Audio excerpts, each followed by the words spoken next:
Hello and welcome to The Trade. Before we get into the technicals, a quick look at what traders are watching. US President Trump saying the ceasefire with Iran is on life support. Now, this follows Iran's response to a US proposal to end the war, with America demanding compensation for war damage, an end to the US naval blockade, a guarantee of no further attacks, a resumption of Iranian oil sales, and sovereignty over the Strait of Hormuz. President Trump saying Iran's response threatened the status of a ceasefire that's been in place since the 7th of April, going on to say, I would call it the weakest right now after reading that piece of garbage they sent us. I didn't even finish reading it. Well, attention now turning to President Trump's trip to China and his meeting with President Xi Jinping, where the two leaders are expected to discuss Iran, Taiwan, AI and nuclear weapons, as well as extending a critical minerals deal. US Treasury yields rose after President Trump rejected Iran's response to the peace proposal, which pushed oil prices higher and fueled concerns about inflation. Looking at the Aussie 3-year government bond yield, 4.7%, the 10-year just above 5%. And of course, currencies in focus ahead of the key inflation data in the US tonight. The Aussie is buying 72.3 US cents. Let's get more on currencies with Nick Twidale from ATFX, who joins me. So, a very precarious ceasefire deal. This is dragging on. We've also got inflation out of the US tonight. Yes, could be a very interesting day. And I've been quite surprised how the dollar's remained, I think, slightly undervalued on most of the currencies, although we have seen a little bit of a blip up in the Asian session this morning. So let's be honest, it's all going to be about what's going on in the Middle East. And we will get that inflation data and it will have a short-term impact on us and probably a greater long-term impact on the markets and currencies in general. But for now, we're going to be watching those news wires for the next couple of sessions and seeing any updates we get on the Middle East. All right, so tell us what we're seeing here with the currencies. So I think this is just the Aussie chart, daily chart. We've moved up, we've hit those highs, and it's been surprisingly resilient. And I suppose in line with global stock markets that the Aussie has climbed up to annual highs again. I think we hit a high just a few days ago, 72, 77. It's drifted slightly lower and it's come off about 20 pips this morning. But depending on what we get from the Middle East, and it does feel like we're a little bit pivotal at the moment, we're either going to see an increase in hostilities again or some sort of peace deal that comes out of this. And I suppose there's a lot of investors hoping that this is a little bit of Trumpian negotiating tactics going on at the moment, but it doesn't feel like it to me. So I feel we're probably going to see the dollar move up if we see an increase in those hostilities. That will probably take the Aussie a little bit lower, but I can't see us breaking too far lower. All right, what about what we're seeing with the euro?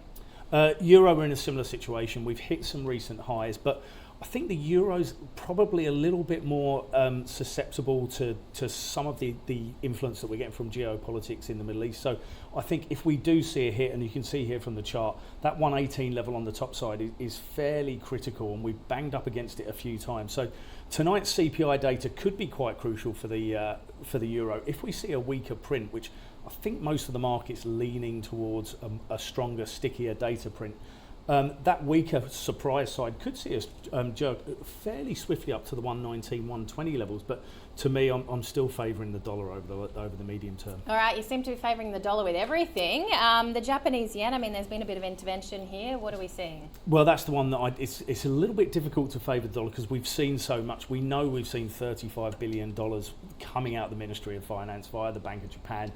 It shows on the chart quite indicatively there, and we've seen them, or we feel we've seen them come in a few times since. That's the daily chart. It doesn't show up at the moment, but we're hitting a number of highs not far from where we are, just above this 150, that 157.20 level.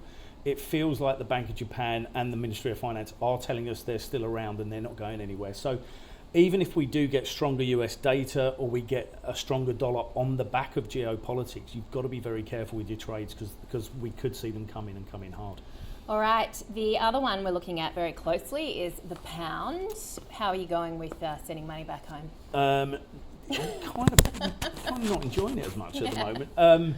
Not too much going on. Sterling Aussie in particular has been an interesting one, but as you can see, sterling's probably not got as sharp an increase that we saw certainly on the Aussie. The Aussie is definitely going from great guns.